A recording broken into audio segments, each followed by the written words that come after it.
This is Lisa from Mobile Tech Review, and this is the Samsung Galaxy Fold again. After I did the first look at the Moto Razr, the 2020 model, not the one from 2002 or whatever it was. Anyway, I mentioned I could do a follow-up of this, and several of you seem to be interested. And really, because folding phones are more delicate because they still have plastic flexible displays for the folding part of the display anyway. 4 months. It's been 4 months already. It's hard to believe. So for those of you who watched my original video, you notice I used a black one. I had an AT&T one and an unlocked one. I kept the unlocked one because, well, unlocked is just better. Hey, what can I tell you? Anyway, we're going to check it out now. So for those of you who watched my videos, you know I'm very bullish on foldable phones. I do believe they are the future. Not that they're perfect now, obviously, especially delicate plastic, flexible OLED displays, that sort of thing, but yeah. And you know, it would be easy to say, oh, look, I destroyed this and that sort of thing. And some of you might think that's what I did with that Moto Razr video that I did where I showed you that the display floats and you can lift it up and it's very delicate. Let me tell you one thing. Number one, I think folding phones are cool. Number two, the more brands that succeed in coming out with cool devices, the better it is actually for us because there's more content that you folks want to see. And because, well, I love technology and it's more interesting for me. So I'm not going to go out there just to destroy a phone for the sake of destroying it, but if it is delicate, if it is prone to failure, I want to let you know. In the case of this is not so delicate or prone to failure, other than the fact it's a plastic display. Again, don't gouge this with your fingernails. Get the idea?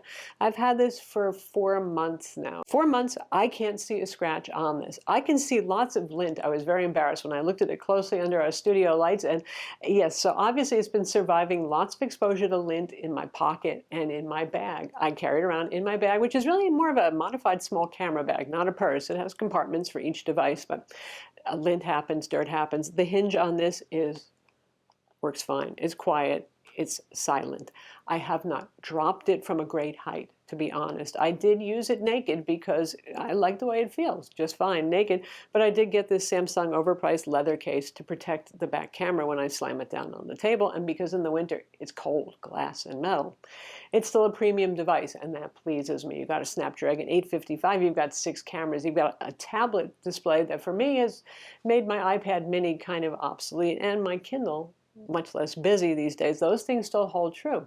I've been using this as my daily work phone driver device. So yes, it gets constant use. This doesn't just get pulled out on Sundays to show people or something like that. And it works. The hinge is still stiff. In fact, I wish it had loosened up. Some people say it does loosen up. It takes a good amount of force to close this phone, which makes me a little nervous. And I did used to use my thumbs on the display to press in to close it. I have since switched to pressing on the bezels because that seems like it might be better for it. But closing it both ways is just fine. The thing is honestly built like a tank, and after seeing the Moto Razr with that exposed floating display that you can, I mean, I hate to say this, but I could really destroy that with one finger without having my fingernails on.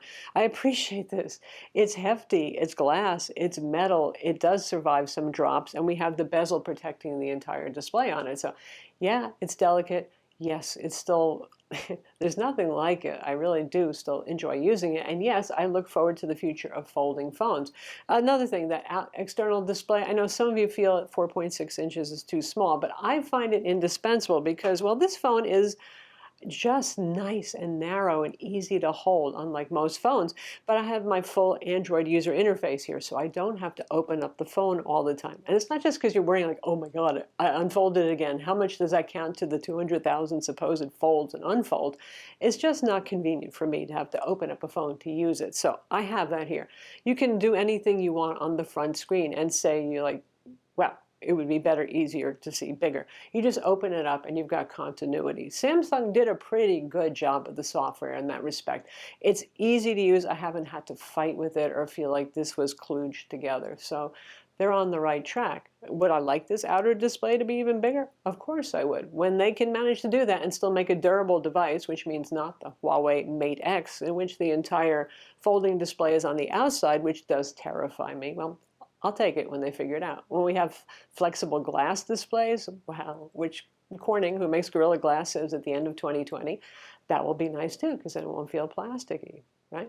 In the meantime, it's holding up. And for those of you who are looking at them on the used market and all that sort of thing, yeah, I think it's a safe bet. I'm Lisa from Mobile Tech Review. Be sure to subscribe to our YouTube channel. Yes, we'll be covering the Samsung Galaxy Z Flip and the Moto Razr in more depth too.